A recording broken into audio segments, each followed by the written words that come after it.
Assalamualaikum warahmatullahi wabarakatuh.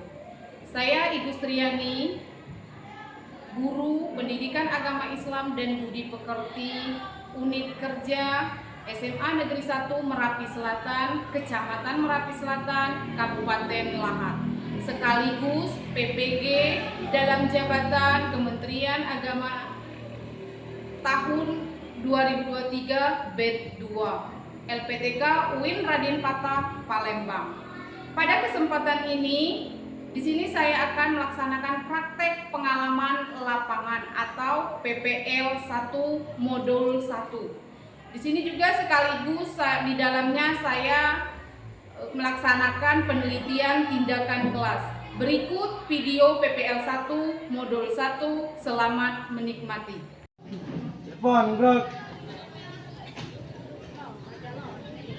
Gerak. Anggota Dewan sepertiga diperkenalkan.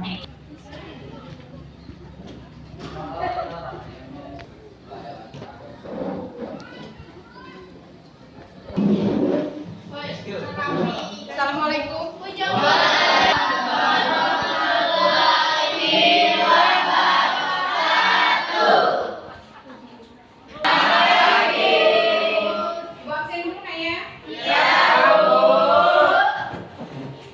Ahmad Depo Saputra. Hadir, Bu. Ike. Hadir, Bu. Jimmy. Hadir, Bu. Elsa. Halo, Bu. Kita mulai pelajaran. Ya, kita ikuti dulu nak ya. Ya, Bu. 1, 2, 3.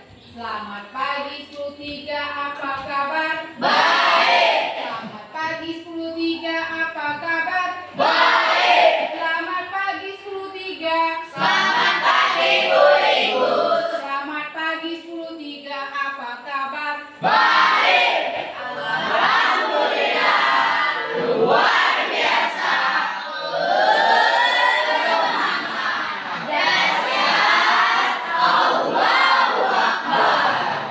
Lanjut. Sebelum kita mulai pelajaran kita, ada baiknya ketua kelas pimpin doa nak ya. Silakan Ahmad Depo Saputra pimpin doa. Mulai kan jalan sebelum belajar kita doa dulu.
Siap.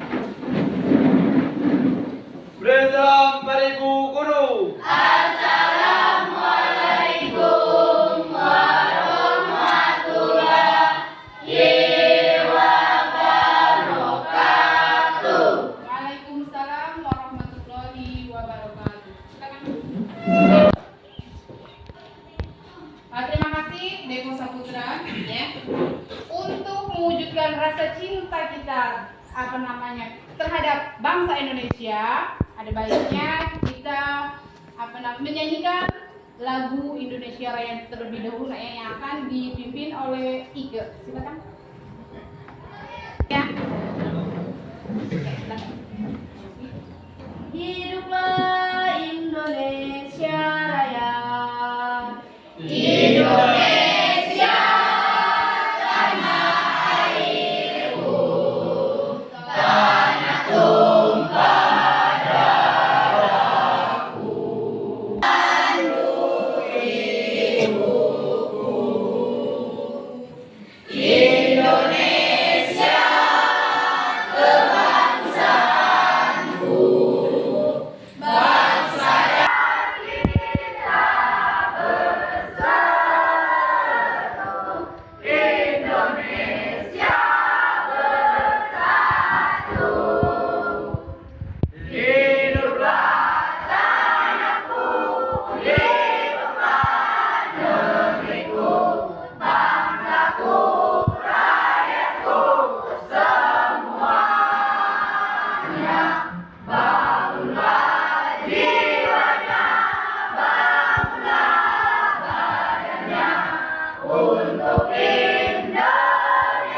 semuanya silakan duduk kembali. Silakan duduk kembali. Terima kasih saudara. Itu tadi untuk mewujudkan rasa nasionalisme kita terhadap bangsa dan tanah air kita. Makanya kita terlebih dahulu menyanyikan lagu wajib nasional kita yaitu Indonesia Raya. Sebelum kita masuk ke materi kita, sebelum menonton video, Ibu sebutkan dulu TP kita hari ini, tujuan pembelajaran kita pada pagi hari ini, Tujuan pembelajaran kita pada pagi hari ini setelah kalian mendengarkan penjelasan dari Ibu, maka kalian dapat memahami hal-hal yang berkaitan dengan sejarah perkembangan Islam di Indonesia. Kemudian setelah itu juga kalian semua akan memahami dan bisa menganalisis jalur masuknya Islam di Indonesia. Nah, untuk memperjelas materi kita pada pagi hari ini Ibu akan bertanya, kemarin kita sudah mempelajari. Nah, sekarang pelajaran kita tentang sejarah perkembangan Islam di Indonesia. Ada yang tahu tokoh-tokoh ajaran Islam di Indonesia? Silakan buka bukunya. Siapa saja sebelum Wali Songo? Buka halaman berapa itu 100. Di sana dijelaskan ada tokoh-tokoh penyebaran ajaran Islam di Indonesia. Sebelum Wali Songo ada siapa saja? Datuk Kapi, betul. Z-nya ada apa di sana? Syekh Maulana Akbar. Syekh Maulana Akbar. Coba Deja sebutkan. Siapa lagi selain Syekh Maulana Akbar? Syekh Jumadi Kubro. Nah, Syekh Jumadi Kubro. Itu semua yang disebutkan oleh teman-teman kita tadi, Z-nya, Deca juga ikut tadi, itu merupakan tokoh-tokoh penyebaran ajaran Islam sebelum Wali Songo. Pernah dengar nama Wali Songo? Pernah ya. Itu juga 9 Wali Songo itu merupakan tokoh dalam penyebaran ajaran Islam di Indonesia. Ada siapa saja di 9 Wali Songo? Ada Sunan Giri, ada Sunan Ampel, ada Sunan Bonang, ada apa lagi? Sunan Raja. Setelah itu Sunan Giri, Sunan Kudus, Sunan Muria, Sunan Kalijaga, Sunan Gunung Jati. Mereka tersebut berperan penting dalam penyebaran ajaran Islam di Indonesia. Ada yang tahu kenapa Islam di Indonesia mudah sekali diterima oleh orang-orang, khususnya kita orang Indonesia? Kenapa? Kenapa Islam itu kok mudah sekali beradaptasi ke kita? Ada yang tahu kenapa? Karena yang pertama, Islam itu tidak ada upacara. Seperti agama-agama Hindu Buddha pada umumnya. Kenapa? Artinya begini kalau ada upacara berarti itu mengeluarkan biaya. Nah, Islam tidak memungut biaya. Kemudian masuk Islam pun mudah sekali. Dengan mengucapkan 2 kalimat syahadat saja itu sudah cukup.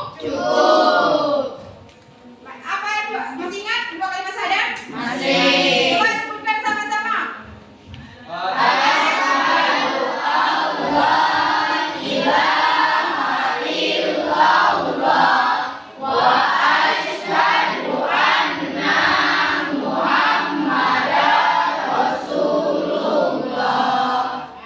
Itu ucapan 2 kalimat syahadat yang membuktikan bahwasanya orang tersebut sah masuk Islam. Ikuti ajaran Islam. Jadi dengan mengucapkan 2 kalimat saja kita sudah masuk agama Islam.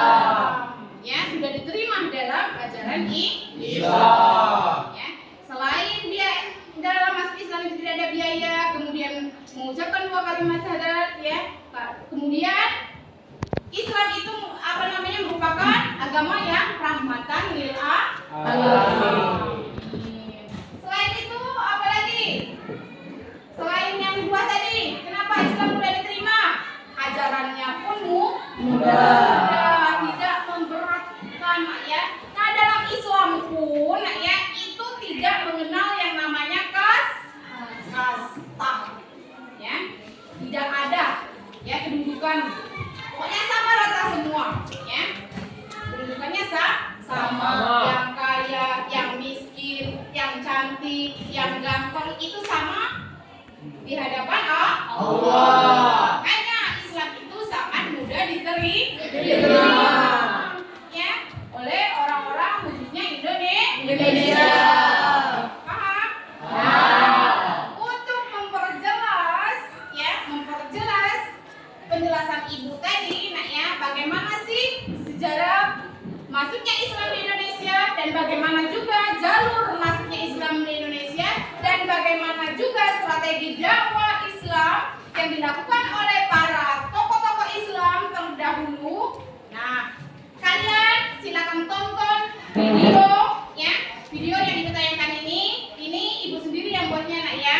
Nah, jadi siapkan buku, siapkan pena karena nanti ada tugas kelompok, ya, tugas kelompok. Nanti ibu tanya, nak ya, siapa yang sudah paham jalur masuknya Islam di Indonesia, siapa juga tokoh-tokohnya, ya. Nah, silakan keluarkan pena dan bukunya, ya, karena nanti ada pertanyaan. Silakan tonton video ini, ya. Nah, ya. Kita Nabi Muhammad Sallallahu Alaihi Wasallam yang telah membawa kita materi tentang sejarah dan peran tokoh ulama penyebar ajaran Islam di Indonesia. Kami dari kelompok 11 yang beranggotakan 3 orang. Yang pertama itu Farhan Ramadan dengan NIM 206 sebagai pemateri pertama, dan Muhammad Iqbal Fadil dengan NIM 208 sebagai pemateri kedua. Pertama adalah mengenai adanya beberapa teori mengenai bagaimana sih Islam itu bisa tersebar dan bisa masuk ke Indonesia. Yang pertama adalah teori Makkah. Teori Makkah menyebutkan bahwa agama Islam ini masuk ke, dibuktikan dengan adanya beberapa naskah Cina kuno yang menunjukkan bahwa ada sekelompok orang pada saat itu bagian pesisir pulau Sumatera Barat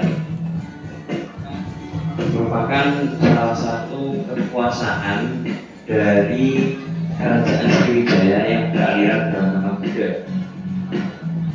Namun ada juga penemuan batu nisan yang menjadi penguat bahwa kebaikan di antara sesama manusia.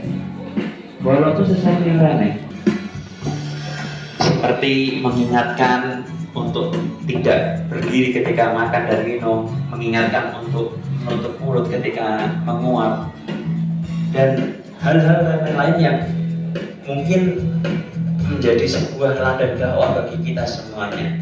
Maka dari itu, kita sebagai penuntut ilmu tidak harus menunggu menjadi seorang dai yang kondang, dai yang terkenal dahulu baru kita melakukan tugas kita sebagai pendakwah. Tapi kita ketika dakwah, ketika kita menjadi seorang thalibul ilm, apa yang kita miliki dari ilmu, ketika kita melihat ada kemungkaran dan kita tahu bahwa itu adalah sebuah kemungkaran, maka kita memiliki tugas untuk melakukan pembenahan supaya kemungkaran tersebut tidak berlangsung berlarut-larut. Baik, terima kasih kepada para pemateri yang telah menjelaskan tentang sejarah dan peran tokoh ulama penyebar ajaran Islam di Indonesia. Jadi itu tadi, nak ya, video yang kalian tonton masalah tentang sejarah dan peran tokoh penyebaran ajaran Islam di Indonesia. Ada yang mau ditanyakan tentang itu tadi? Ada yang mau ditanyakan? Paham semua?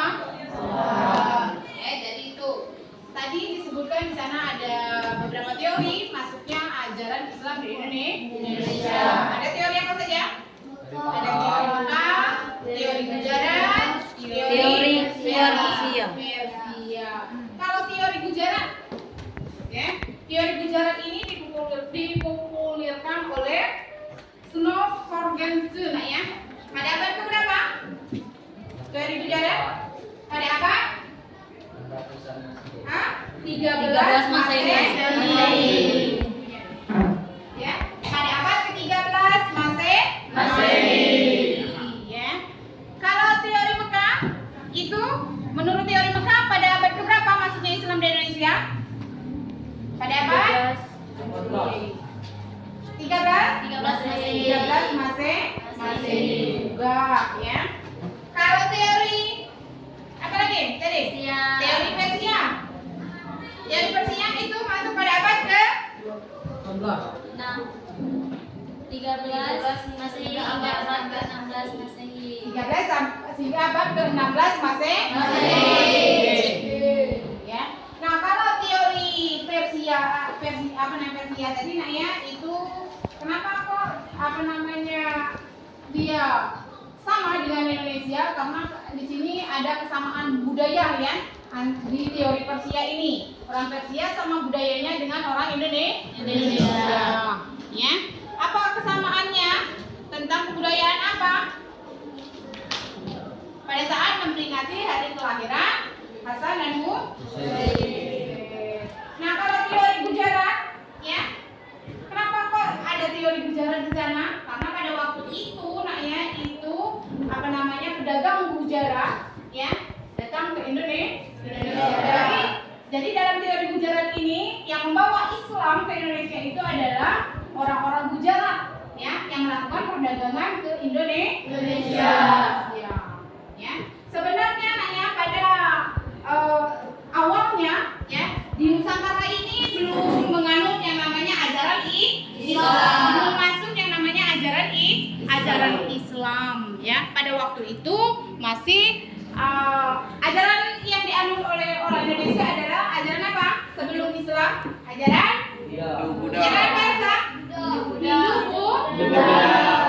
Pun itu masih kepercayaan apa?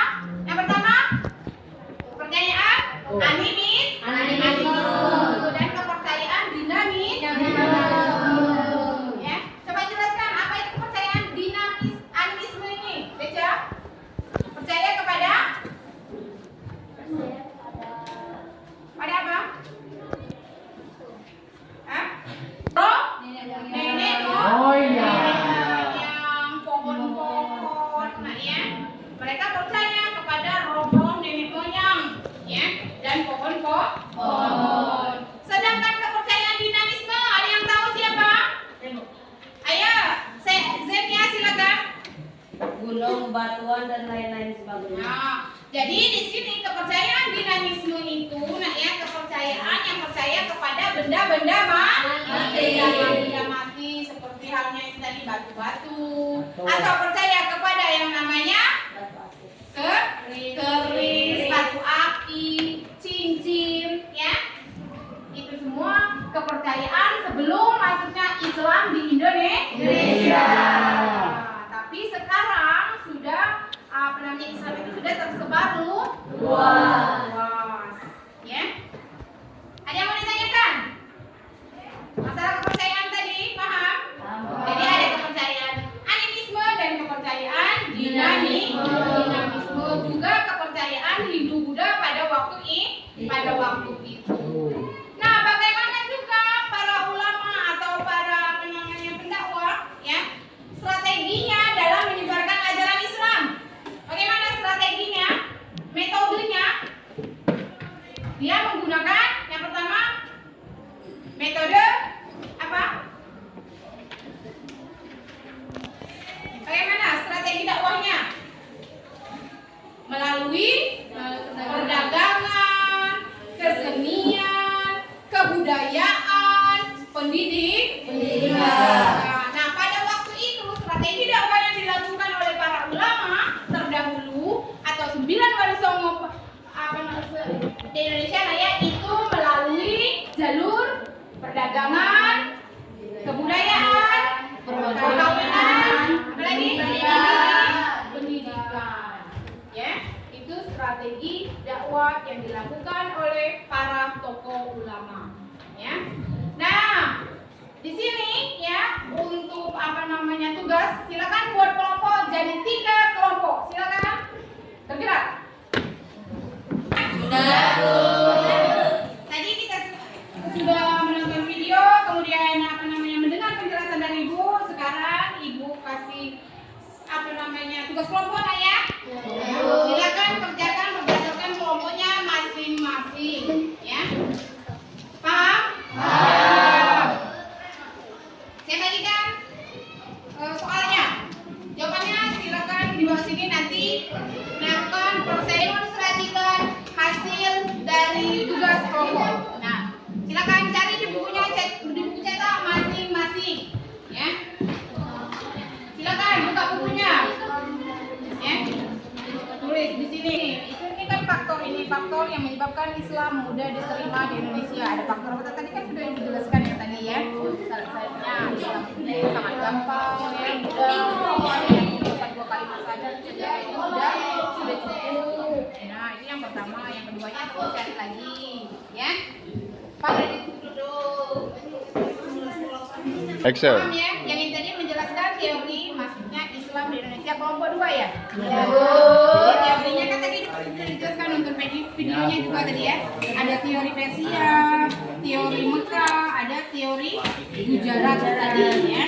Nah, diubah berdasarkan masing-masing. Ini tadi ya. Ya, Bu. Tentang jalur masuknya Islam di Indonesia. Jalurnya ada jalur perdagangan. Itu dijelaskan jalur perdagangan itu melalui apa dia masuk tadi. Dagangnya seperti apa seperti itu nah ya. Paham? Sip. Kerjakanlah. Nanti dipresentasikan ke depan. Jadi saya pantau lagi ya nak ya. Iya, Bu.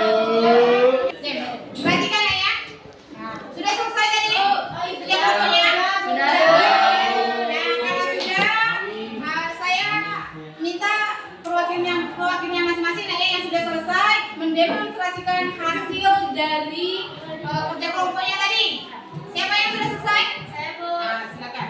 Dari kelompok 3. Silakan Deca, silakan maju. Assalamualaikum warahmatullahi wabarakatuh. Waalaikumsalam warahmatullahi wabarakatuh. Perkenalkan, nama saya Deca Lestari. Saya perwakilan dari kelompok 3 ingin menjelaskan tentang faktor yang menyebabkan Islam mudah diterima di Indonesia. Yang pertama ada syarat masuk agama Islam sangat mudah. Yang kedua, ajaran Islam tidak mengenal kasta.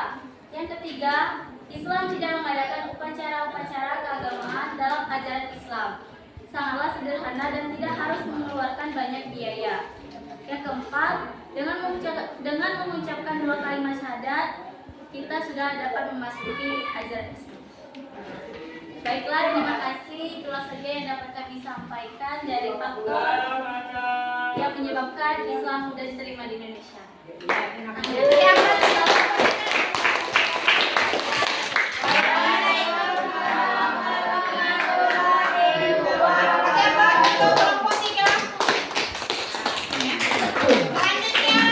Selanjutnya, mana lagi yang sudah siap? Silakan maju.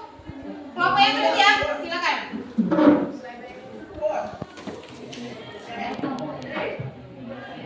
Assalamualaikum warahmatullahi wabarakatuh. Waalaikumsalam warahmatullahi wabarakatuh. Di sini saya akan menjelaskan teori masuknya Islam di Indonesia. Saya mewakili kelompok 2 akan menjawab. Teori masuknya Islam terbagi menjadi 3. Teori Gujarat, teori Mekah, teori Persia. Teori Gujarat mengatakan bahwa agama Islam masuk ke Indonesia berasal dari Gujarat pada abad ke-13 Masehi. Pencetus teori Gujarat adalah Snowhorje. Sedangkan teori Mekah, pencetus teori Mekah adalah Hamka pada abad ke-13 Masehi. Sedangkan teori Persia Pencetus teori Persia adalah P.A. Hosen de Jajadinra pada abad 17 Masehi hingga abad ke-12 Masehi. Itu saja yang dapat saya sampaikan tentang menjelaskan teori masuknya Islam di Indonesia. Saya akhiri. Wassalamualaikum warahmatullahi wabarakatuh. Waalaikumsalam warahmatullahi wabarakatuh.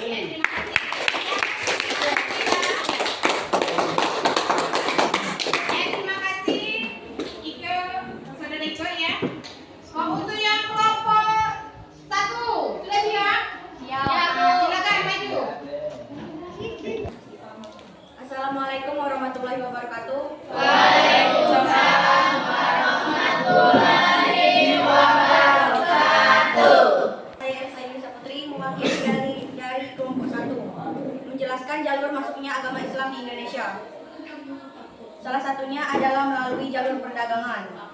Dalam menyebarkan Islam di Indonesia dilakukan oleh orang Melayu karena telah lama menjalin kontak dagang dengan orang Arab. Apalagi setelah berdirinya kerajaan Islam seperti kerajaan Islam Malaka dan kerajaan Samudra Pasai di Aceh. Hubungan perdagangan semakin ramai dan intensif dilakukan oleh para ulama dan pedagang Arab yang datang ke Indonesia. Di samping untuk mencari keuntungan duniawi, para pedagang juga mencari keuntungan rohani, yaitu dengan menyiarkan agama Islam. Dapat saya sampaikan, saya akhiri wabillahi taufiq wal hidayah. Wassalamualaikum warahmatullahi wabarakatuh. Waalaikumsalam warahmatullahi wabarakatuh. Nah itu tadi demonstrasi dari teman-teman kalian tentang tadi hal-hal memahami jalur masuk Islam di Indonesia, kenapa Islam mudah diterima di Indonesia, kemudian teori-teori masuknya ajaran Islam ke Indonesia. Ya, jadi sudah paham semua? Paham. Ya. Saya ucapkan terima kasih tadi nak ya. Intinya yang ini nak ya, tetap selalu semangat belajarnya, tidak boleh yang namanya bermalas ya, tetap bersyukur karena kenapa ya, orang yang pandai bersyukur maka nikmatnya akan ditambah. Kenapa demikian nak ya? Karena melihat dari tokoh-tokoh ajaran Islam tadi nak ya, kehidupannya itu sangat sederhana. Ya, beda jauh dengan kita. Kalau dulu ekonominya masih lemah. Sekarang rata-rata ekonominya sudah mapan ya. Sudah ada motor kalau mau ke sekolah. Ya kan? Jadi fasilitasnya sudah oke. Ya. Jadi tidak boleh bermalas-malasan untuk datang ke sekolah. Ya. Kemudian tetap selalu belajar yang namanya sejarah tadi ya, harus mencari-cari, menggali ilmu masalah sejarah Islam tadi, supaya kita tidak kumpul tadi ya, kurang pengetahuan kalau ditanya oleh para guru ya. Jadi paham semua dengan penjelasan ibu tadi? Ya. Jadi masalah hal-hal yang itu tadi, jalur masuk Islam sudah paham? Kemudian proses masuknya Islam di Indonesia sudah paham? Nah, untuk tugas minggu depan kerjakan di halaman 107. Buka halaman 107. Di sana ada esai dan pilihan ganda. Minggu depan itu dikumpul nak ya. Ya, Bu. Minggu depan dikumpul ya. Jangan tidak kumpul ya. Jadi kalau di rumah dahulukan dulu yang namanya belajar. Jangan bermain dahulu. Pulang sekolah buka lagi bukunya. Ya, buka lagi. Ada PR atau tidak ya? Kalian mengerti? Ngerti. Pokoknya saya ucapkan terima kasih untuk 10.3